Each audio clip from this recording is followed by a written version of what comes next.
Está começando mais um Antenados na Geral para todo o Brasil, na tela da Boas Novas. Bom ter sua companhia e a sua audiência no programa de hoje. Deixa eu lembrar que você pode também assistir um Antenados de qualquer lugar do mundo pela internet. Acesse www.boasnovas.tv. Também pode baixar o aplicativo da Rede Boas Novas para o seu iOS, para Android, e aí assiste ao vivo e os programas passados do Antenados na Geral para aprender um pouco. Hoje o debate vai ser muito interessante. Nós vamos falar sobre sofrimento. Nos relatos bíblicos a gente vê muitas pessoas falando: ó Deus, por que eu? Por que o meu povo? Por que agora? Muitas pessoas sofreram, mas também é interessante a gente analisar que algumas pessoas interpretaram o sofrimento de maneiras diferentes. Cada um interpretou. Por exemplo, algumas pessoas interpretaram como: estou passando por um deserto, mas Deus tem um propósito em cima disso, como se fosse uma lição. Estou sofrendo para aprender alguma coisa. Às vezes o sofrimento ele é liberado por Deus. Será mesmo? Outras pessoas também encaram o sofrimento como a mão de Deus pesando. Eu pequei e como consequência do meu pecado, Deus está passando o cerol, como algumas pessoas falam,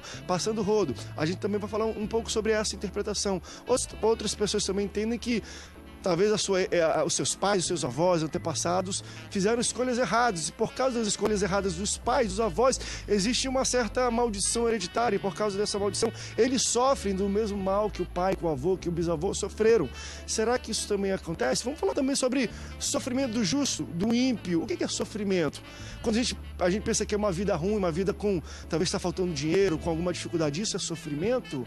Algumas pessoas também que não acreditam em Deus e vivem na bonança, têm muito dinheiro, elas sofrem. A gente está falando de sofrimento na terra ou um sofrimento eterno? Para falar um pouco sobre sofrimento à luz da Bíblia, recebo ele que é pastor do Ministério Clevão, pastor Alexander Costa. Pastor, bem-vindo ao Antenados. Tem muita coisa sofrida para falar hoje aqui no Antenados.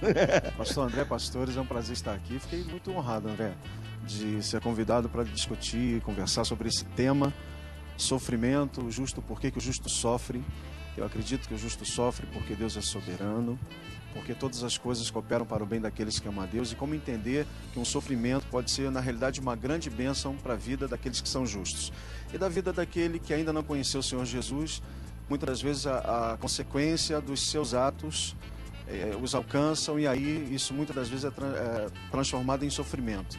Mas eu creio, para a Igreja do Senhor, que sofrimento é uma grande oportunidade para o povo de Deus, e a gente vai ver à luz da Bíblia o porquê que eu penso assim. Como oportunidade, também recebo ele que é pastor da igreja, da primeira igreja batista do Grajaú, também escritor, pastor Wellison Magalhães. Pastor Wellison, bem-vindo ao Antenados. Eu agradeço o convite, é um prazer para todos vocês. Eu acho que é uma oportunidade da gente explicar um ao outro aqui, né? Muito obrigado pelo convite. Seja bem-vindo, e ainda mais nessa época de Copa do Mundo, aquele pênalti. O Brasil, nós somos sofredores, mas a gente aprende, tomara, né? Que a seleção, o pessoal tem aprendido isso como uma lição para mudar aquele meio de campo que não funciona. Mas já estou colocando futebol no meio do debate de sofrimento. Eu também recebo ele, que podemos chamar técnico, mas é mais bonito coach. Ele é coach, palestrante, teólogo, escritor e líder da escola de treinamento da VAR de liderança, meu amigo pastor Márcio Fiorino. Pastor Márcio, bem-vindo ao Antenados. Sofreu também nos pênaltis, né? Sofri. Jesus. Na verdade, eu sofri o jogo todo, porque o jogo todo foi sofrido. E eu espero que a gente fale hoje aqui sobre o porquê o justo sofre e por que o ímpio sofre também. Porque aqui no início o pastor Alessandro colocou a questão do ímpio de colher o que ele plantou. A gente também vai falar isso, mas o justo também não colhe o que ele planta. Por alguma maneira, a aproximação dele com Deus abona ele das consequências dos seus atos. Já é para falar? Não, ainda não, mas fazendo debate também recebo ele que é pastor, secretário estadual de missões da Igreja do Evangelho Quadrangular no Rio de Janeiro, pastor Carlos Leonardelli. Pastor, bem-vindo ao Antenados na Geral. Obrigado, André. Prazerzão estar aqui, muito bom poder estar no meio de pessoas tão abençoadas. Vamos com certeza falar desse assunto e trazer a todos aqueles que estão nos assistindo uma palavra de sabedoria, e com certeza nós estaremos ajudando a tirar dúvidas de algumas pessoas que hoje estão passando alguns problemas na sua vida e que precisam ser orientadas por todos nós. Seja bem-vindo, você pode participar conosco. Durante o programa vamos colocar os contatos para você interagir com o Antenados na Geral. Pastores, eu levantei aqui no início, enfim, na introdução, algumas maneiras de interpretar um sofrimento, e o pastor Alessandro pontuou muito interessante que, olha, André, quem vive com Deus, quem tem Deus, o Espírito Santo, nós esperamos que ele tenha uma interpretação, vamos dizer assim, sempre linear, que é sempre um aprendizado. Porém, existem outras maneiras como interpretarmos o sofrimento. André, eu não estou fazendo apologia a sofrimento aqui, deixa bem claro isso. Mas nós somos e fomos alcançados e pertencemos a um Deus que é soberano. Se nós olharmos para os homens de Deus da Bíblia, nós vamos ver que sempre, na vida de cada um deles, tinha sempre uma dose de sofrimento. Mas que esse sofrimento tinha um fim proveitoso. A Bíblia diz que todas as coisas cooperam para o bem daqueles que amam a Deus. Todas as coisas. E muitas das vezes, dificuldades que nós vivemos é fruto das nossas escolhas erradas. Mas a soberania de Deus não perde o controle em relação a isso. Deus é tão poderoso que Ele às vezes tolera e permite, e às vezes usa isso para estabelecer o propósito eterno que Ele tem na vida de cada um de nós. Agora, isso em nada isenta a pessoa das suas escolhas. Essa é a grande questão. Calma aí, como é que eu entendo um Deus soberano, um Deus que decretou todas as coisas, então não sou responsável pelas minhas escolhas? Sou sim, e isso pode me gerar consequências. Eu posso até ser pego de surpresa, André, mas o meu Deus não. Então Ele é tão poderoso que Ele pode usar disso, e depois a gente vai citar alguns exemplos, que isso pode ser até uma ferramenta para que Ele estabeleça o propósito dele na nossa vida. Eu costumo dizer que o sofrimento é uma universidade de Deus, né? Que Deus nos coloca numa cadeira no deserto. A gente costuma utilizar o deserto como uma imagem do sofrimento, né? A gente é uma linguagem muito comum nossa, deserto, vento. A gente sempre fala isso de forma muito comum. E eu acredito que o deserto é um lugar em que Deus muitas vezes nos coloca ou nos permite estar, ou mesmo nós nos levamos para lá, onde nós aprendemos demais. O sofrimento não é uma maldição em si. O sofrimento pode ser uma consequência do que nós fizemos, e aí foi uma escolha minha, particular. Deus não tem a ver com a minha escolha, a escolha é minha, e eu acredito muito que a escolha que eu ensino o meu filho, eu tenho um filho de 19 anos, e desde pequeno eu ensino meu filho o seguinte: olha, tudo que você faz, aprenda isso, tem consequências, boas ou ruins. Algumas escolhas vão ter consequências e resultados maravilhosos, outras escolhas vão ter consequências muito ruins. Isso acontece com você, comigo, com qualquer pessoa. O sofrimento, ele é assim também. Às vezes o sofrimento é fruto de uma escolha errada, equivocada que eu fiz. E eu coloquei minha vida independente de Deus, disse para Deus que eu não queria a opinião dele sobre as minhas escolhas, e eu assumi as responsabilidades pelas escolhas que eu fiz. Mas mesmo assim, eu concordo com você. Deus usa até as minhas escolhas erradas para fazer com que eu aprenda com elas, amadureça e cresça. Por isso que eu chamo o sofrimento, o deserto, o vento, seja o que for, como uma grande escola, como uma grande universidade, onde a gente pode sentar e aprender. Ao invés de ficarmos amargurados, apenas sentindo a dor, sair de lá dizendo o seguinte: eu aprendi numa grande escola e Deus me permitiu aprender com ela. Eu concordo, mas eu acho que vai muito além disso tudo, porque o sofrimento, André, ele é para todos. Porque senão Jesus não teria dito: no mundo tereis aflições. Ele não disse que no mundo teria aflição para o ímpio, ele falou para os justos que estavam próximos a ele. Então, os discípulos, os apóstolos ouviram essa palavra de que eles sofreriam aflições. Aonde começa o sofrimento? Começa lá no Éden. O sofrimento começa no pecado de Adão e Eva. Naquele momento, quando ele imputa sobre Adão e Eva coisas que eles não iriam fazer e que nós denominamos hoje como sofrimento, como trabalho, da maneira que é colocado sobre o suor, como a questão do parto, as dores do parto e as coisas ruins que viriam após isso. O sofrimento, ele não é uma exclusividade do ímpio. O sofrimento é de todos. Nós nascemos e crescemos com o sofrimento, com as coisas boas, só que em tempos de confissão positiva, teologia da prosperidade, não que todas as igrejas o sejam, mas é um grande movimento hoje, não se admite sofrer, não se admite. Se você dá o dízimo, se você oferta, se você está fiel, quando você não sofre, isso é uma grande mentira. Porque senão, aos olhos dessa teologia, Paulo teria sido um grande fracasso. Aos olhos dessa teologia, Jó foi um grandíssimo fracasso durante o período inicial daquilo que nós sabemos de Jó. Só que Jó, se você perguntasse a ele ao final do livro, dos 42 capítulos, Jó, o que você faria de diferente? Você mudaria a sua história? Ele diria, não. Porque antes eu conhecia Deus de teologia, de ouvir falar, eu conhecia Deus de ler, de observar, agora eu tenho Ele pertinho, eu sinto, eu consigo tatear, eu consigo ser amigo dele. Essas experiências, elas nos aproximam do que Deus realmente quer para nós, do que nós precisamos caminhar e aprender. Jó aprendeu com a experiência ruim dele, e ele chegou ao mais fundo poço que poderia chegar. Ele aprendeu a conhecer Deus, ele aprendeu a ter o melhor de Deus. Agora, quando eu me proponho a entender que sofrer faz parte do processo da vida, do amadurecimento, eu consigo também entender que bens materiais, que situações momentâneas, temporais, elas são realmente temporais. O material que Jó tinha foi muito maior depois, mas aquilo não foi responsável por deixá-lo mal. Ele conseguia ainda crer em Deus. A gente não pode apostatar, desistir da fé, desistir na nossa caminhada de acreditar que Deus é o provedor de um futuro melhor, de algo melhor diante daquele problema que ele está vivendo. Agora, André, como reagir? Existem aqueles que têm, são 4 temperamentos, o colérico, o sanguíneo, tem o fleumático e tem o melancólico. Alguns vão reagir de uma maneira e outros vão reagir de outras.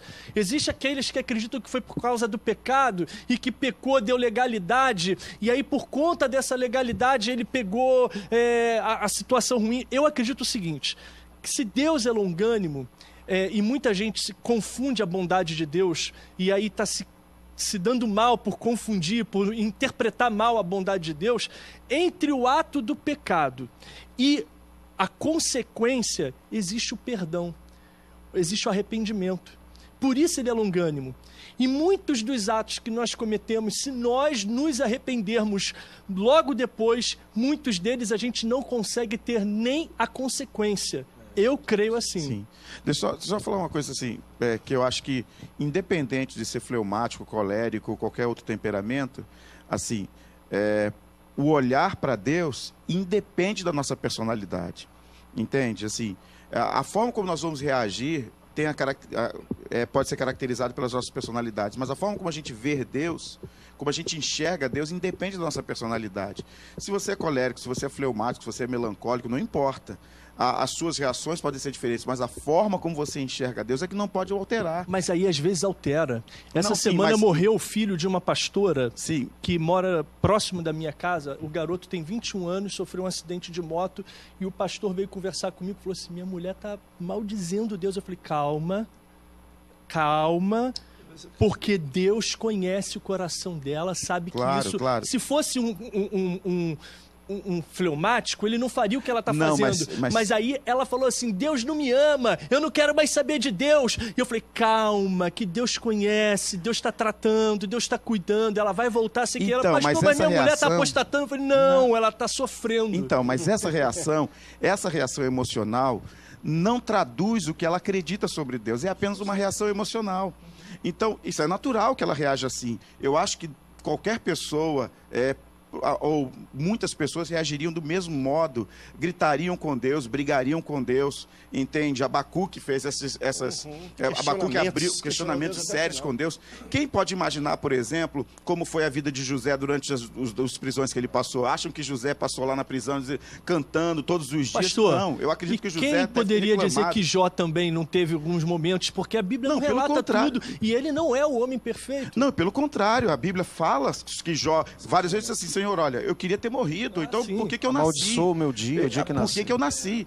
Então, as reações traduzem uma coisa, a crença traduz outra coisa. A reação emocional é uma coisa, mas a crença, ela vai estar lá arraigada. Quando essa mulher voltar ao normal, ela provavelmente vai reconhecer outra vez a soberania de Deus. Vamos para o intervalo, daqui a pouco a gente volta continuando falando um pouco sobre isso, sobre sofrimento. E claro, eu vou jogar uma pimenta também nisso tudo, porque na maioria das vezes, e aí o pastor Márcio até colocou isso pra gente, já foram criadas correntes teológicas em cima disso, de sofrimento é falta de fé ou resultado de pecado. E pelo menos dentro da igreja a gente limita assim, e às vezes eu vou tentar abrir um pouco mais esse leque, porque às vezes eu faço escolhas certas, mas eu sofro a consequência das escolhas erradas das pessoas ao meu redor. Deixa eu botar isso de uma maneira bem ampla, não espiritual, mas eu voto num presidente, porque eu acho que ele é melhor.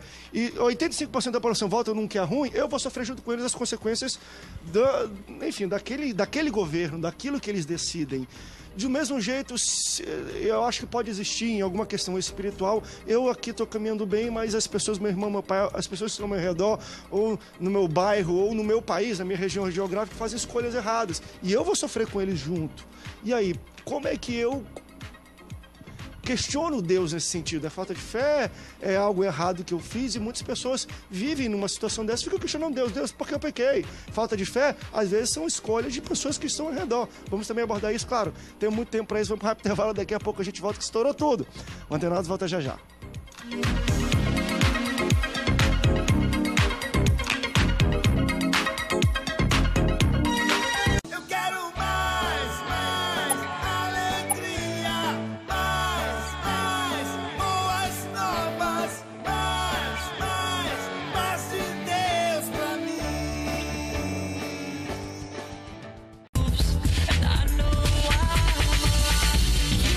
Estamos de volta ao segundo bloco do Antenados na geral. Estamos entendendo sofrimento à luz da Bíblia. Quais são as suas interpretações?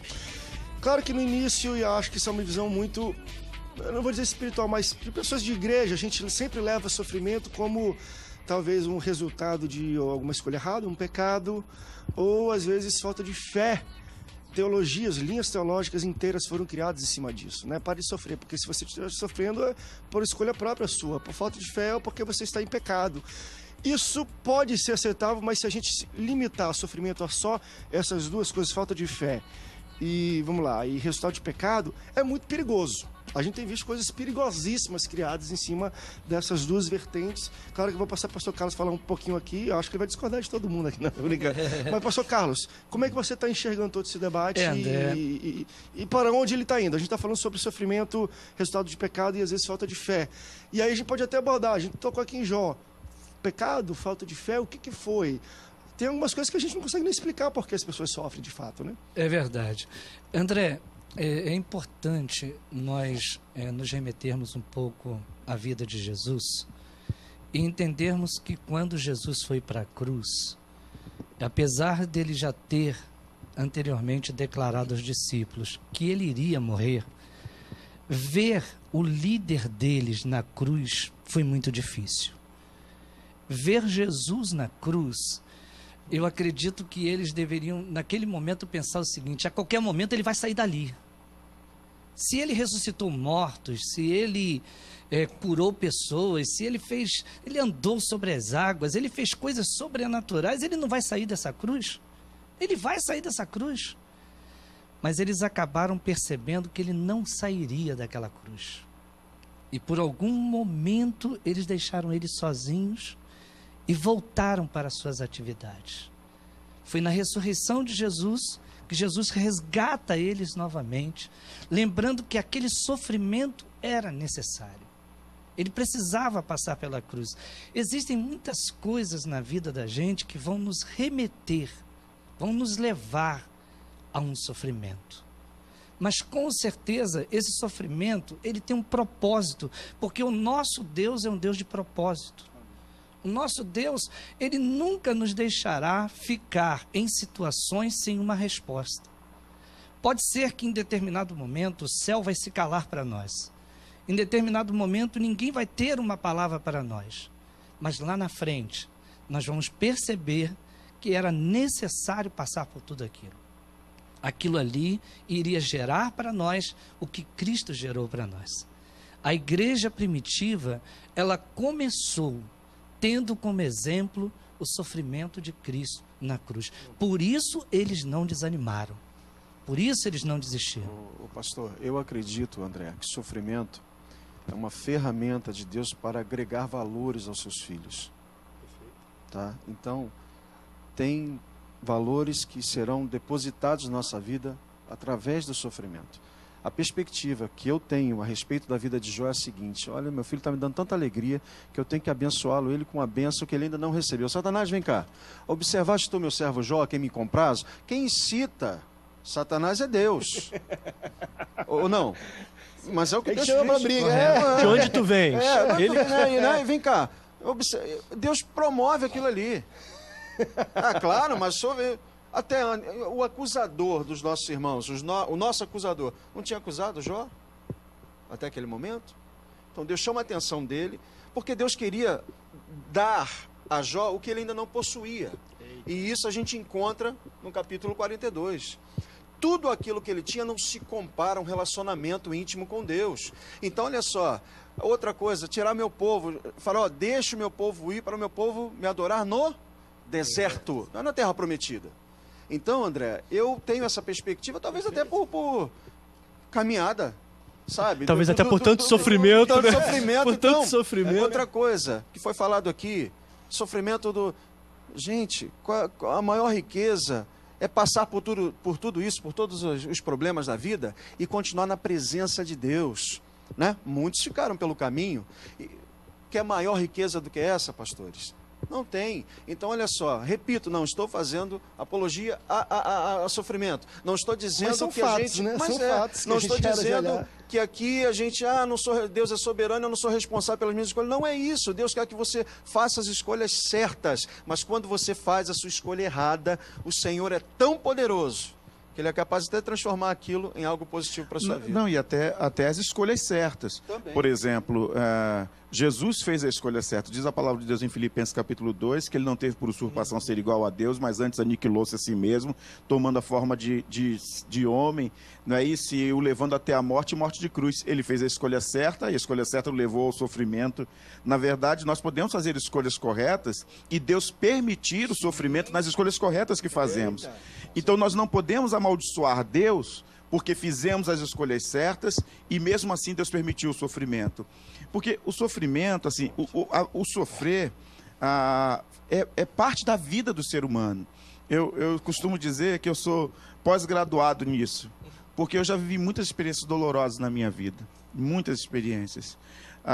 E todas as experiências que eu vivi me ajudaram em alguma coisa, embora tenham gerado dor, tenham gerado chagas, tenham gerado lágrimas. Foram momentos em que eu aprendi alguma coisa.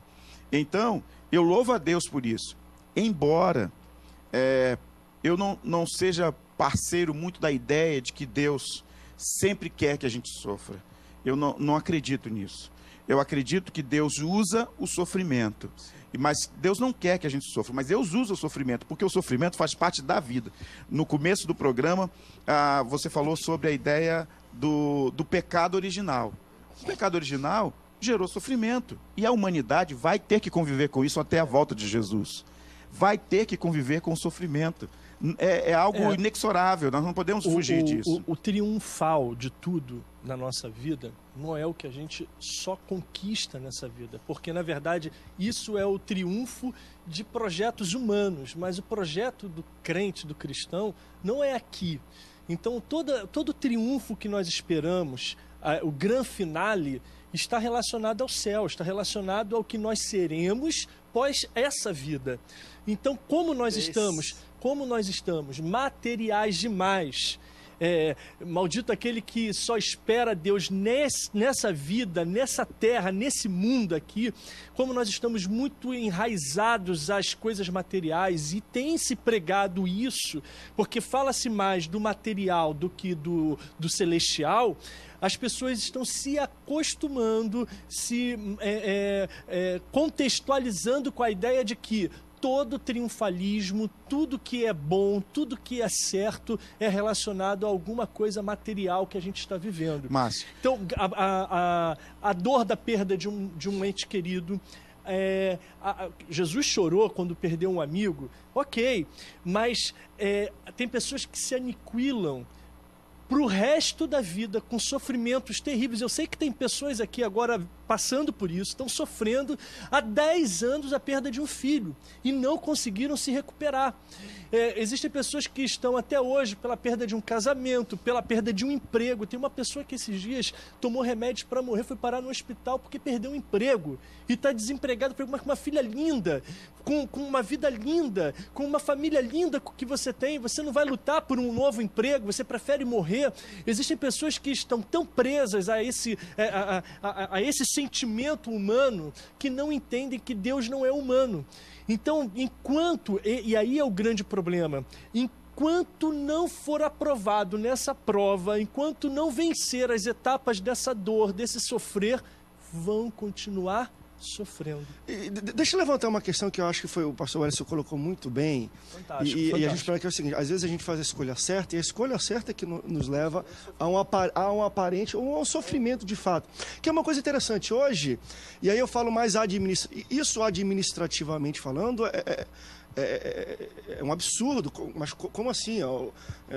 Enfim, a escolha certa te leva a um bom resultado. Porque hoje, querendo ou não, a gente meio que também inverteu a maneira de olharmos uma boa escolha. Hoje, a boa escolha é aquela que traz a melhor consequência. Então, nós não julgamos uma escolha como boa ou ruim pela ética da escolha em si, mas pela sua consequência. Então, ela deu um resultado que aumentou a igreja. Vamos trazer para o dia a dia, às vezes, de igreja. Poxa, aumentou o número de pessoas na igreja, então aquela decisão que eu fiz, aquilo foi uma boa decisão.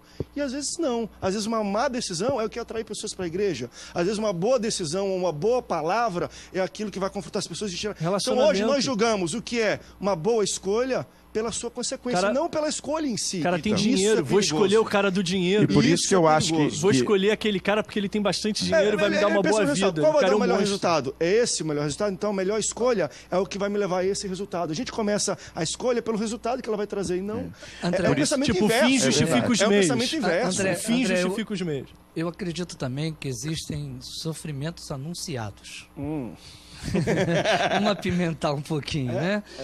A grande verdade é que nós que estamos muitas das vezes em gabinetes pastorais, dando orientações dentro da igreja, existem situações que são bem claras.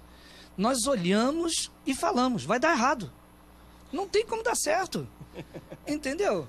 E aí, lá na frente, aquela pessoa que não nos ouviu, que não entendeu aquilo que nós estávamos passando, entra dentro da igreja desesperada, nos procurando, dizendo, tá tudo errado, eu errei, vou ter que acabar. Por exemplo, um exemplo clássico aqui, relacionamento, casamento. Eita.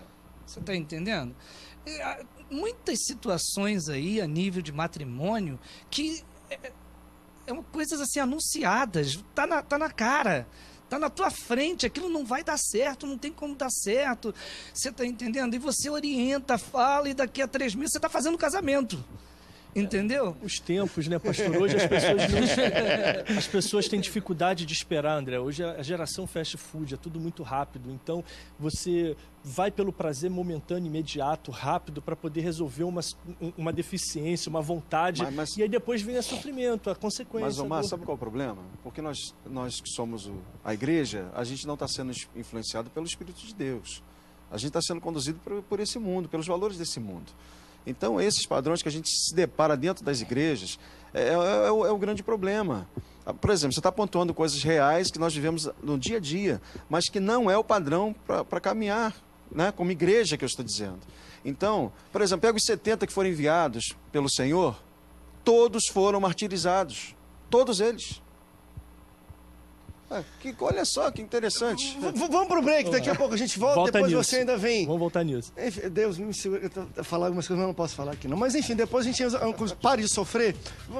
Vamos entender esse sofrimento. Vamos entender esse sofrimento. Após a morte, vida eterna com Deus, porque a gente troca muitas vezes, a gente troca às vezes uma vida eterna de bonança por bonança na terra. E Deus, ele vê, Deus tem o medo. Deus prefere que a gente sofra aqui para não ter sofrimento eterno. Mas muitas pessoas preferem ter vida boa aqui, estão nem aí para a vida eterna. Então isso é uma coisa muito interessante também. Quando a Bíblia fala um pouco sobre escolha, sobre sofrimento, ela não fala da minha vida terrena apenas. Ela está falando no todo, espero eu. Por isso que é interessante. Eu prefiro sofrer aqui, meu irmão, que eu sofra, que eu seja... Enfim, como eu falo, uma música que mandaram uma vez, um CDzinho do irmãozinho. Crente é que nem omelete. Quanto mais bate, mais cresce. Prefiro que seja assim para ter uma bonança eterna do que ter tudo aqui e não ter uma... Enfim, sofrer pela eternidade. Mas vamos para um rápido break. Daqui a pouco a gente vai falar um pouco sobre esse conceito, porque quando a gente coloca a vida eterna dentro do game, aí a gente entende sofrimento de outra maneira. E eu também quero trazer aqui o nosso debate, mas vem aqui, essa questão de sofrimento hereditário. Meu avô, bisavô, ele fez a escolha errada e até hoje eu sofro. É uma coisa espiritual que se quebra, é uma coisa de atitude que quebra. Como é que é isso? Vamos para o rápido intervalo, daqui a pouco a gente volta. Não sai daí, Antenados, volta.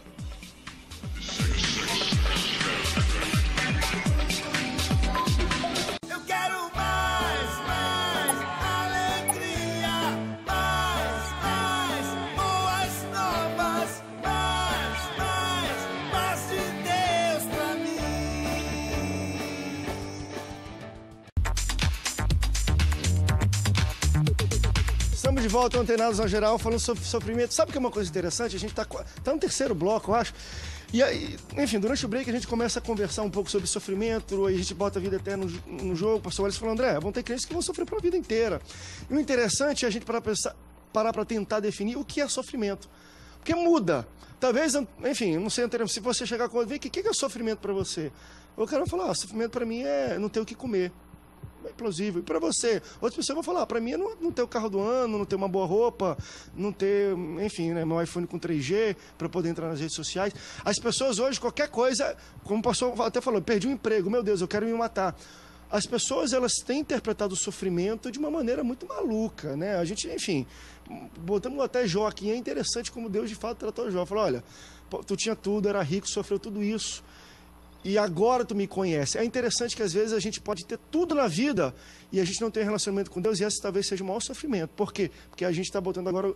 Vamos olhar com um binóculo longo, vamos botar vida eterna agora, vida após a morte, o que vem depois da nossa morte.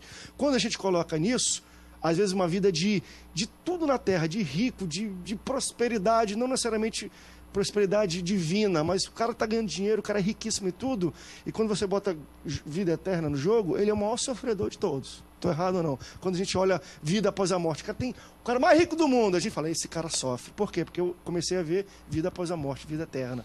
Muda um pouco a visão. Eu conheci pessoas que são tão pobres que só têm dinheiro, André. Aí. Então acho que é por aí, sabe? E na perspectiva humana e de algumas igrejas, não, esse aí seria o mais abençoado, né? A quem Deus mais ouviu as orações.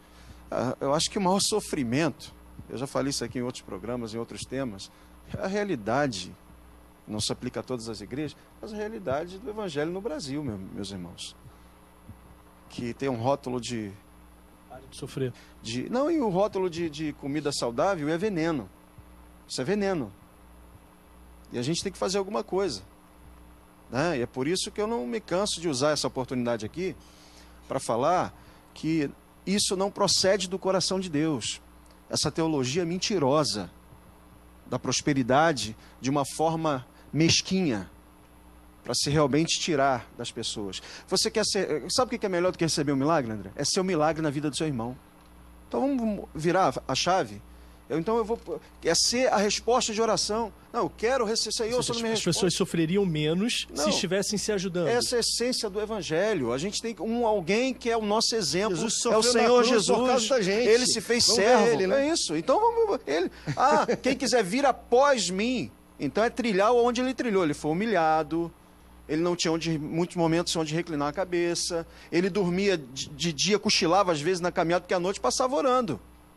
Então, buscando orientação como um homem cheio do Espírito Santo de Deus, e ele não chegava de manhã e falava assim, o que eu devo fazer? Não, ele sabia o que tinha que fazer, sabe por quê? Porque ele buscou orientação com Deus. Ele tinha noção disso. Muitas das vezes a gente acha que Jesus venceu como Deus. Não, se tivesse usado, né, dessa condição de sendo Deus, ele não seria aprovado. Ele nos representou como um homem cheio do Espírito Santo de Deus.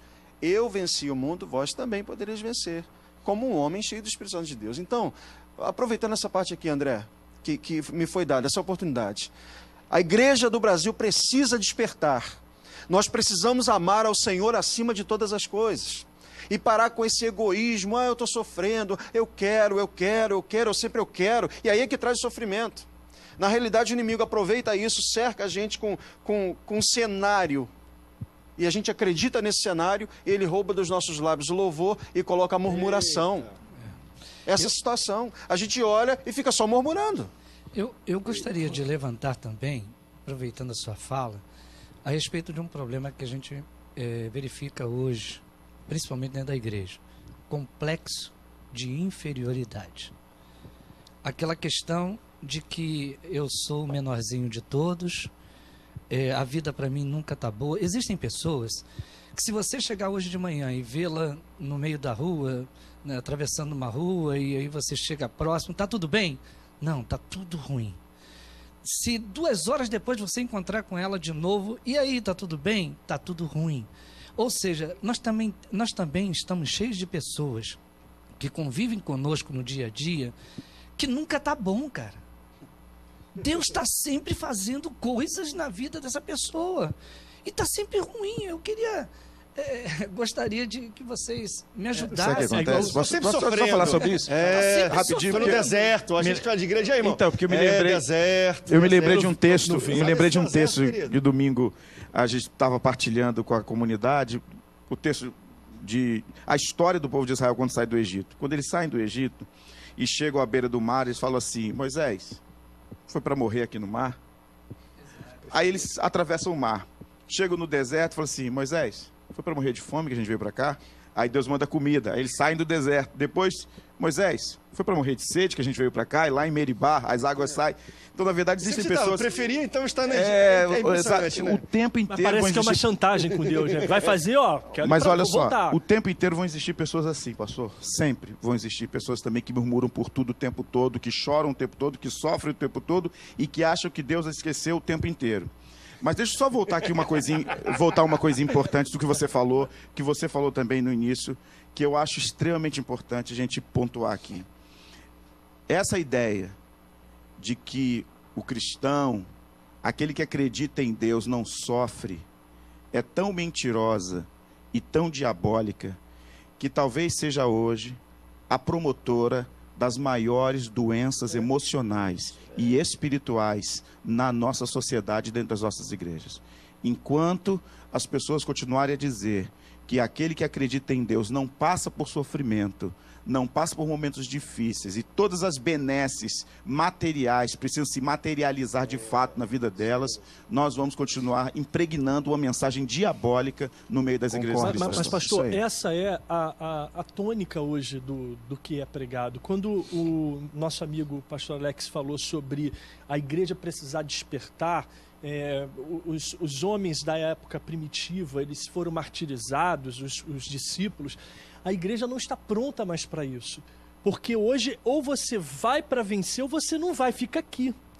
Então, quando ele diz lá, bem-aventurado aquele que por amor ao meu nome, em meu nome foi injuriado, foi caluniado, ninguém mais quer ser caluniado. Hoje o camarada ele é caluniado porque cometeu um pecado, porque adulterou, mas ele não é mais caluniado porque ele foi lá falar do evangelho, foi injuriado porque ele está tem um grupo se levantando contra ele, porque ele tem uma postura cristã, e a gente não vê mais esse tipo de confronto, de enfrentamento. E a igreja, quando o senhor disse que a igreja ela não está fazendo o papel de igreja, que dentro da igreja todo o cenário que eu disse no início é muito parecido dentro, é porque o grupo social, igreja, o templo, as pessoas que se reúnem ali, realmente elas não estão vivendo mais essas verdades. A verdade do evangelho é: aceita Jesus, confessa com a sua boca e reconhece no seu coração, porque não adianta só confessar esse negócio de que o camarada, eu aceito Jesus, mas se não for verdade no coração, uma palavra não resolve, e viva os passos de Jesus. Quando você sofre ou por um tempo determinado ou por toda uma vida. O senhor disse que tem pessoas que sofrem a vida inteira. Infelizmente, eu também conheço pessoas assim. E às vezes o sofrimento, ele só é adiado por causa disso, a murmuração. Porque a murmuração vai adiando, porque vai mostrando que você não está aprendendo com ele. Eu já falei antes que você sofre e você aprende a vencer aquela etapa e é promovido para uma outra etapa, para um outro sofrimento, e às vezes maior do que aquele, ou você continua nele pro resto da vida. Você tem que vencer, você tem que romper agora. A palavra é rompa com o que você está fazendo, ainda que te mantém no sofrimento. E você pode vir a sair dele. Vamos para um rápido break, daqui a pouco a gente volta. A gente não falou de maldições hereditárias. Exato, eu quero falar um pouco sobre maldição hereditária. Estou sofrendo por causa de uma escolha do meu tataravô. Vamos falar um pouco sobre isso, como se quebra isso, ou uma questão mais de atitude do que uma questão espiritual.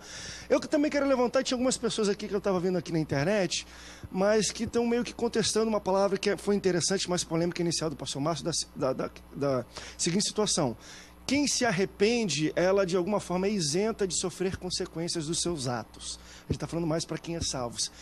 Isso se torna realidade? Sou crente, fiz um ato muito ruim, Deus, estou arrependido, eu não vou sofrer as consequências daquele meu ato porque eu me arrependi. Vamos para o cavalo, daqui a pouco a gente volta. Não sai daí. O Antenados volta já já.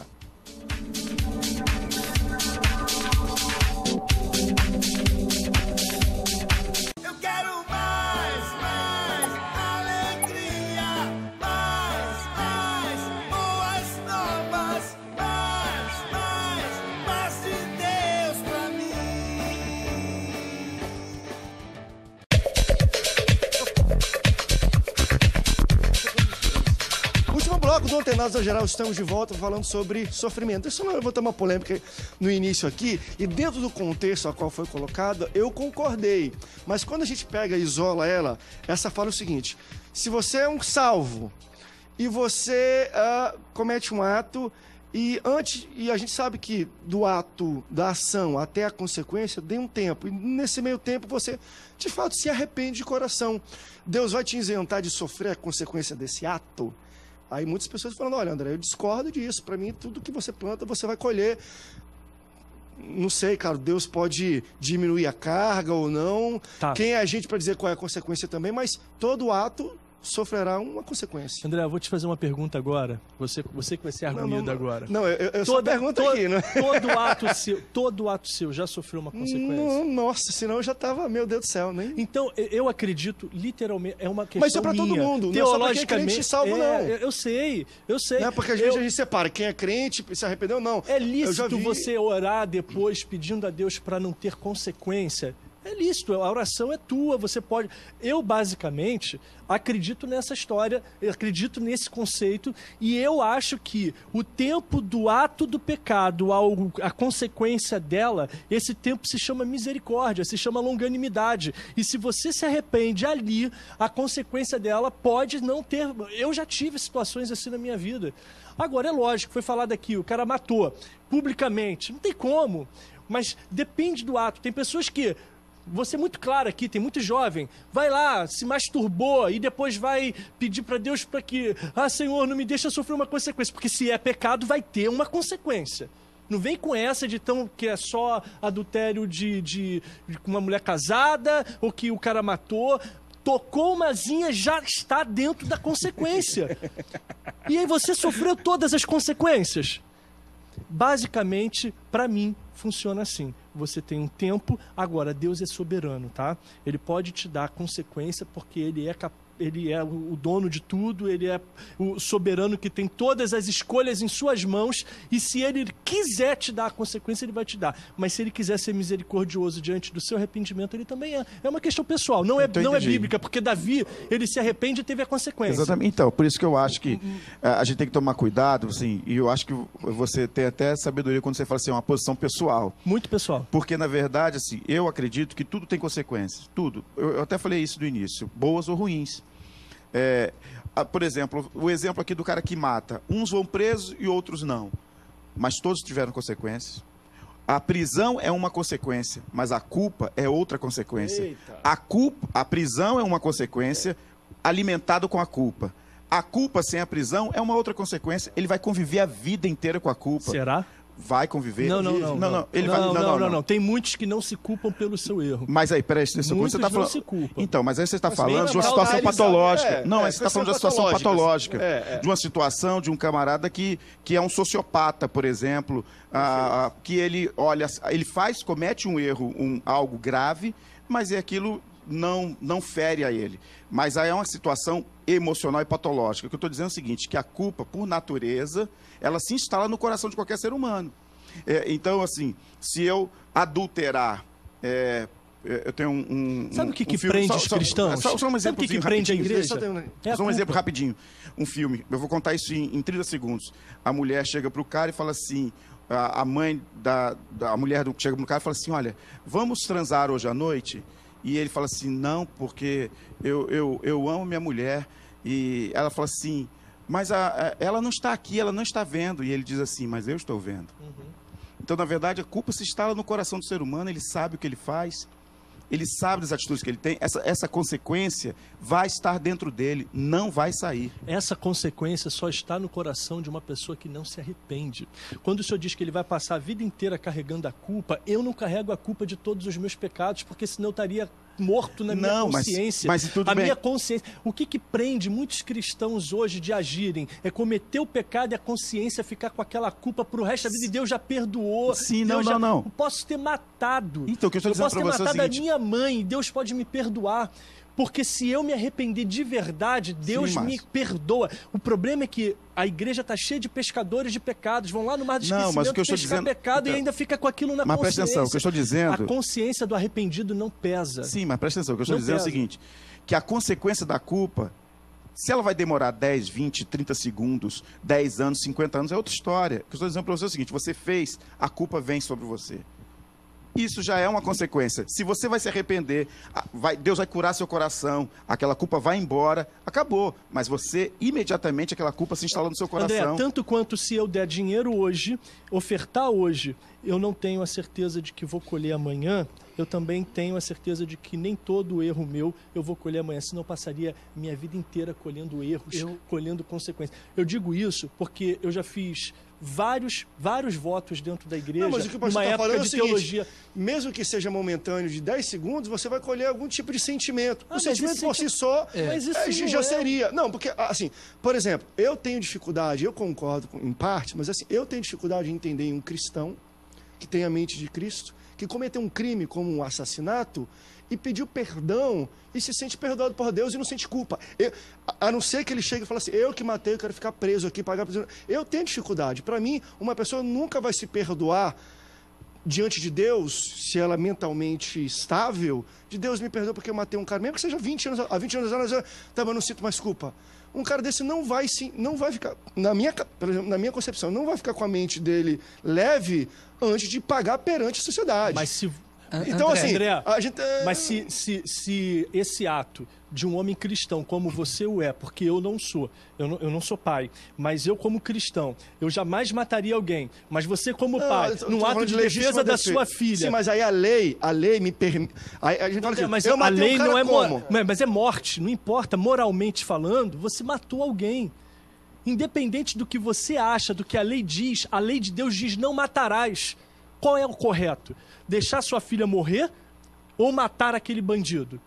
Isso aí é um debate interessante que eu vou ter que fazer aqui, porque Deus estabeleceu as leis também. Deus está indo contra a própria lei dele, mas a autoridade me exime também disso. Eu acho que é um bom debate para levantar. Uma autoridade prevalece sobre a autoridade de Deus. A gente tem 5 minutos, pastores. Deixa eu tentar ver se a gente pode tentar abordar essa questão, que eu acho interessante de tocarmos. Meu tataravô cometeu um erro e pecado e existe talvez uma culpa, um sofrimento hereditário. Até hoje eu sofro essa escolha. Eu creio em maldição hereditária e vou explicar. Porque às vezes... Não. Falar 1 minuto pelo menos. Olha só, uma pessoa se droga, está grávida e tem um caso lá e o filho nasce completamente com vários problemas físicos. Vem cá, gente, isso é fruto de quê? Da ação da mãe ou da ação da criança? Então a criança vai ser agora, ter uma vida restrita em comparação aos outros seres humanos. Mas não é patológico? Sim, mas quem disse mas que às vezes tem quem disse que a mulher que tá com AIDS, o filho já nasce não vírus, é patológico, mas quem disse que a coisa... origem só se trata na área patológica? E o que levou ela ao vício? e todos os outros desdobramentos. O que acontece é o seguinte: Jesus levou sobre si todas as maldições, porque existiam maldições, não é isso? Outra coisa também, aqueles que estão em Cristo Jesus têm a oportunidade de receberem toda a libertação de maldição hereditária. Então, se tinha maldições, é porque, na realidade, ela existe, ela acompanha a família. Então, a cruz precisa entrar e romper com tudo isso daí. Então, por isso que eu falei que eu acredito na maldição hereditária. Agora, em Cristo, nós temos total libertação de qualquer sombra de maldição. Agora, um outro problema. Tem crentes que no relacionamento com Deus não sabe como tomar posse dessa verdade espiritual. E aí o inimigo, usando dessa ferramenta nas mãos dele, começa a estabelecer, ele crê naquilo, acredita e sofre até consequências de que aparentemente é fruto da maldição hereditária sobre a vida dele. Não sei se eu me fiz explicar. Eu entendi. Eu, particularmente, eu acredito em herança familiar e não em maldição hereditária. Eu acredito que a herança familiar é natural. Às vezes um pai ébrio, ele ensina o filho a beber também. Muitos filhos que eu conheço falam assim: eu não posso tocar num copo de bebida, porque eu sei como é que era a minha casa. Eu acho que às vezes nós fazemos também as nossas escolhas diferentes dos nossos pais. Nós vivemos 20, 30 anos dentro da mesma casa e, consequentemente, nós somos muito parecidos com os nossos pais. Sim. Mas, às vezes, nós fazemos escolhas diferentes deles. Eu não quero ser igual ao meu pai nessa área, eu não quero ser igual à minha mãe nessa área. E aí é uma escolha natural. Mas eu acho que algumas pessoas acreditam nisso mesmo, que existe a maldição hereditária, como você falou, Alexander. Eu acho que eu particularmente acredito que há uma herança familiar. Nós aprendemos com os nossos pais algumas coisas e traduzimos essas coisas para as nossas vidas. Eu não sei se eu tenho tempo para explicar. Síndrome de coitadinho, então, porque meu tataravô fez uma escolha errada e olha a nossa condição de vida. Tá falando de quê? De condição física ou financeira? Querido, então, se é financeiro, meu irmão, trabalha. Se tu vai fazer a escolha errada, faz a escolha certa. Às vezes também tem muito essa questão de, eu sou o coitadinho. Aquilo que o pastor estava falando no início da baixa autoestima. Por causa eu que sofro, porque meu tataravô, ele escolheu fazer enfim, né? Eu acho que hoje isso se dá muito. Talvez na nossa sociedade não se entende muito isso. Talvez uma sociedade mais... Se a gente for mais, talvez, sair um pouco do Ocidente e Oriente, onde tem a questão de castas, então, onde você nasce, você vai ser aquilo ali, ou então, época de escravo, se você nasce filho de escravo, você vai ser escravo, se entendia muito mais essa questão de, poxa, porque meu pai era escravo, que eu sou escravo, que eu sou escravo, enfim. Mas hoje não existe tanto mais isso, pelo menos na nossa sociedade. Até por questões físicas, às vezes, ou alguma doença que você nasce por causa da escolha de droga, de qualquer coisa da sua mãe e do seu pai. Eu acho que você consegue parar desse sentimento de, eu sou coitadinho, muda escolha de isso. Droga. Eu acredito, e não vou entrar na questão da maldição hereditária, mas vou falar rapidamente sobre a questão física. O DNA humano sofreu deturpações. Ele não é o DNA que Deus deu a Adão e Eva, mas o que veio depois disso já veio deturpado, já veio alterado, a palavra certa. Bota a culpa no Adão, né? Mas André, O nosso DNA não é mais o mesmo, idêntico, perfeito, como era Adão e Eva. Então, como ele foi se alterando, você vê crianças nascendo surdas, mudas, cegas, aí você fala assim, mas Deus não fez o homem surdo, cego, por que Deus fez isso? Por que Deus... Não faz parte de uma história genética. Agora, André... mas Deus, quem foi que pecou? Ninguém pecou. Enfim, né? Mas é um debate bom também. Mas aí você vai levar em consideração o pecado ou a questão genética? Porque eu considero que o pecado também, até a quarta geração. Tá subindo, acho que as letrinhas já, né, do crédito. Vamos fazer o seguinte, a gente tem que marcar o segundo para fazer um debate também sobre a questão das leis. Isso aí vai ser fantástico para debater. Pastores, obrigado pela presença de vocês aqui no Antenados no Geral. Deus abençoe você que está nos assistindo. Até o próximo programa. Tchau, tchau. A mulher de Ló